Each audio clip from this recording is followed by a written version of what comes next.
Hello, friends. Welcome to That's the Tea Book Reviews. I'm your co-host, Angela, creative writer and cover artist. And I'm your co host, Emily, author of the Aurelian Archives and the Downroot series. And we are here today to drink tea and talk about books. And the book we are talking about today is called The Ordinary Princess by MMK.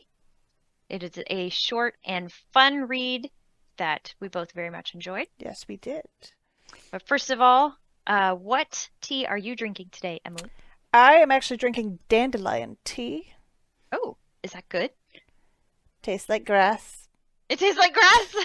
Okay. Anyway, it's good. You just have to put up with the bitterness, and you know me, I don't put any sugar or anything in my tea. You have to get past the bitterness, but it's actually really, really good for you. Oh, well, that's good. I have not tried dandelion, you said? Mm-hmm. I didn't know you could make tea out of dandelions, so I am learning today. It's good. Just grassy. What kind of tea are you drinking?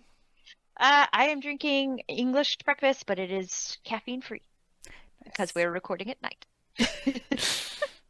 And it is in a mug that I got from a friend for Thanksgiving that has flowers on it and the letter A for my name. Aw. And on the lip on the inside it says, I am grateful for ... We did a little Friendsgiving at work with a bunch Nice. of friends, and one of my coworkers had gotten these for everybody and had us go around and say what we were thankful for. It was very sweet. Nice. Okay, Okay. so The Ordinary Princess is a unique fairy tale, not a traditional one, a new one that this But kind of author in the made up. style of a traditional Yes, fairy tale. intentionally in the style of a traditional fairy tale. In fact, if you read her foreword, that's exactly what she was trying to do. She wanted to make a fairy tale about a princess that was not necessarily the fairest of them all, but was just an ordinary girl. I like that.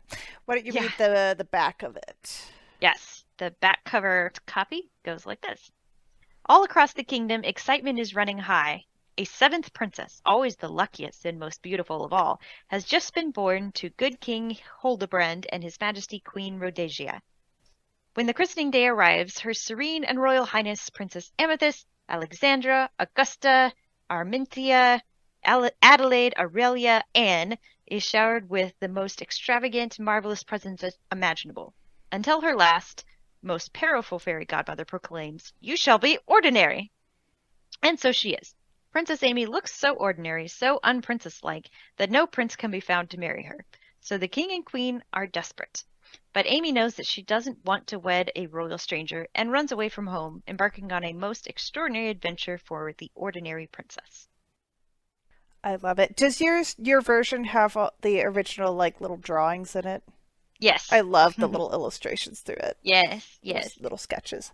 yes. So was it the artist, the author herself, or was it an artist who did I those? don't actually know. I just know the version that like my mom has the little Hmm. sketches throughout, and they were very cute.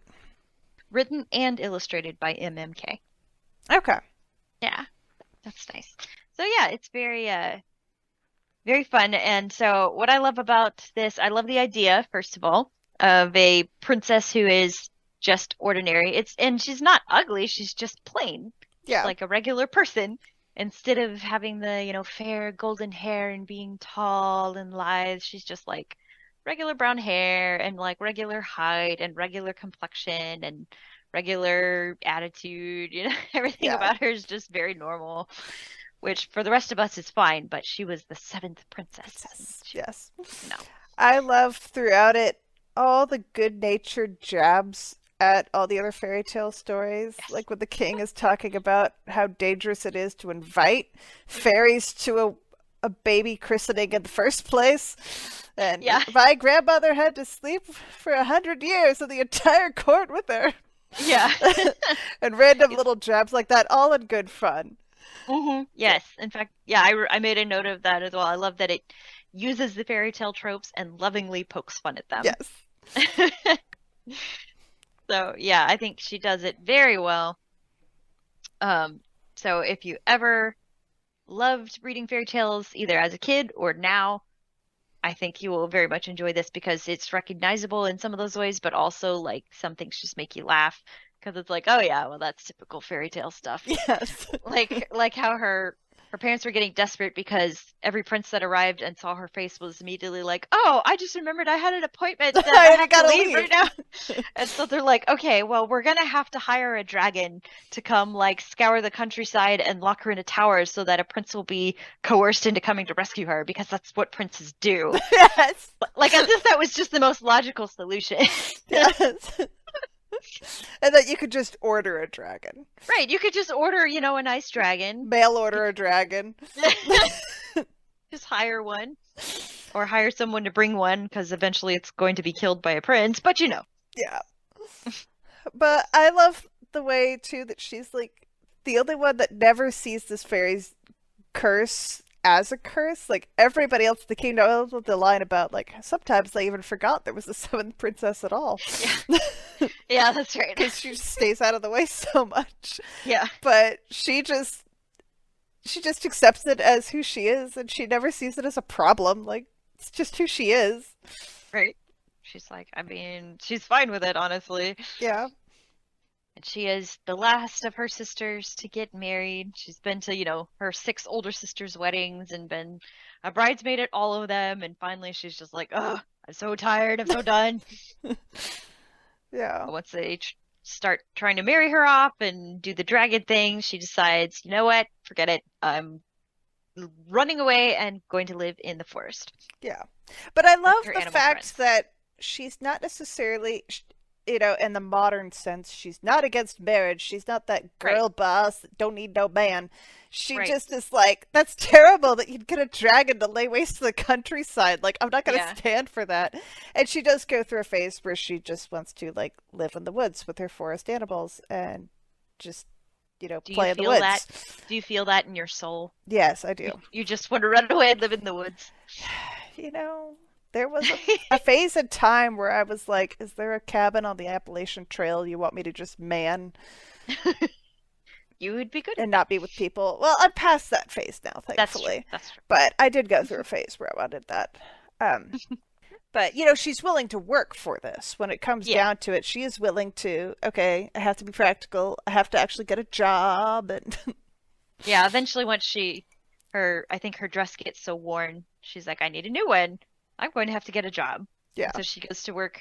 I mean, I won't spoil the whole story, but she goes to work in a kitchen of a different kingdom and just becomes a servant, She yeah, goes, why not?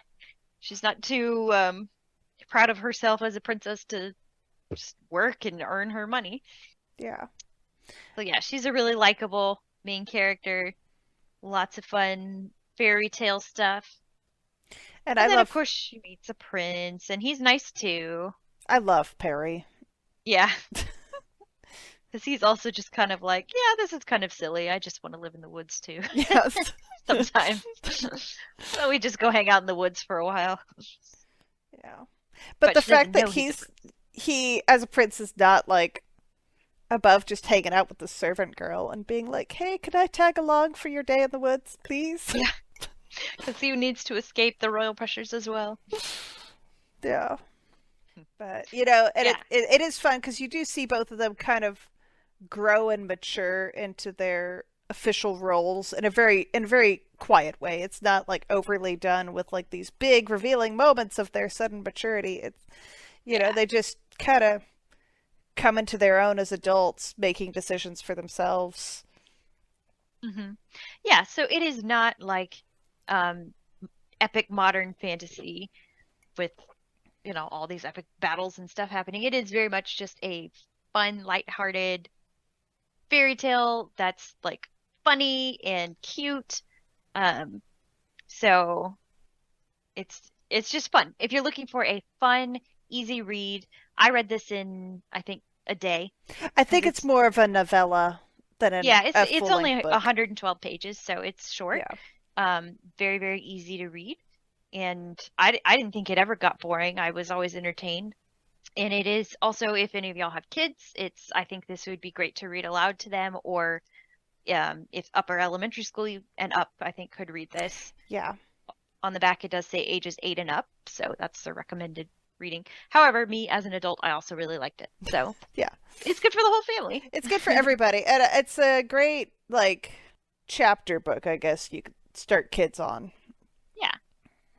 Yeah, it's interesting. She doesn't have traditional chapters. She has parts, Yeah, like that's part true. one and part two. Yeah. But they're about as long as a normal chapter would be, and the whole book is maybe 4 parts. Yeah, because she uses the little rhyme. Yeah. Yeah, the whole book is 4 parts. So, yeah, I would definitely, if my niece was interested, I would definitely read this aloud to her, or even she could read it probably because she's 9 Yeah. and she would like it. I think I would have liked it as a kid too. And yeah, as you said, there's a bunch of fun, like black and white illustrations interspersed in, depending, I guess, are they on the Kindle version I or do don't you know. have I the, didn't buy the Kindle version. I just I went off of memory of my parents' version oh, that okay, I grew up reading. So I need to okay. order myself a hard copy because that's no one I know I want in my hard copy Mhm. library. Yeah. So yeah, there's, illustrations like that um, before each part and also interspersed in the text. So that's another way it's great for a kid's book, little. Aw. Yeah. No, I loved how she used the little rhyme for the sections. The The uh, lavender's blue.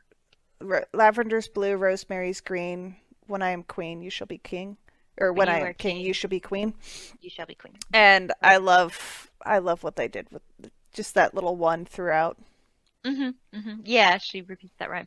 And I had never heard that before until the live action Cinderella in 2015 that they Yeah. made with Lily James. They had her sing that song. Um, but I guess it's a thing. Do you know where I that came didn't from? I never knew the tune to it before the live action Cinderella, but they changed the words in that one where They did, it's yeah, maybe for copyright lavender's reasons. green and rosemary's green, which doesn't make any sense because Or they said lavender's supposed to be lavender's blue, blue. I think they said lavender twice for some reason. So lavender's blue, lavender's green. You Yeah, must that's live right. there, They said or something like that. lavender twice. Yeah. So yeah, this one's a little different, but maybe I I would have to look up where the origin of this Yeah. this rhyme, but when I was reading it because I've seen that movie, I was singing along to the tune in my head. Oh yeah. So No, it was yes. a cute, fun story, and I really love the prince. And they're such a good like match together. They're Yeah. best friends before they become, romantically attracted to each other. Yeah. hmm So yeah, easy, fun read, good for the whole family. Great illustrations inside. Impressive that it's the author and illustrator is the same person. Yeah. That's rare. Um, and also, speaking as a cover artist, nice cover artwork. She did a picture of the ordinary princess who is not like overly beautiful, but is not like super ugly either. She really just looks kind of plain. So what And does your cover look like? Hang on. and y'all will see it in the video. We'll post it, but Yeah. it has a picture of the princess sitting on a bench at her castle. And what I like is that it looks like a painting. I don't know if she actually painted this or if it's possibly pastels, but she's doing it in very much a older style. So to fit with the theme of it being a fairy tale. So it almost looks like it could be from maybe not medieval, but from the Renaissance era or so in that style of painting. So Okay, I thought because that was that very, cover, very my clever. family had the hardback instead of the paperback, and so the hardback has a very different cover than that. Oh, okay. Okay. All right. Well, that is the one that I had and probably the one that I will find to post in Yes. No, in the that's fine. video. I was just curious Yeah. which version you had because I knew that But there were yeah, multiple I'm different sure covers. like if it's been, especially if it's been printed in different iterations, I bet she made more than one cover. So Yeah. yes, we both recommend Ordinary Princess.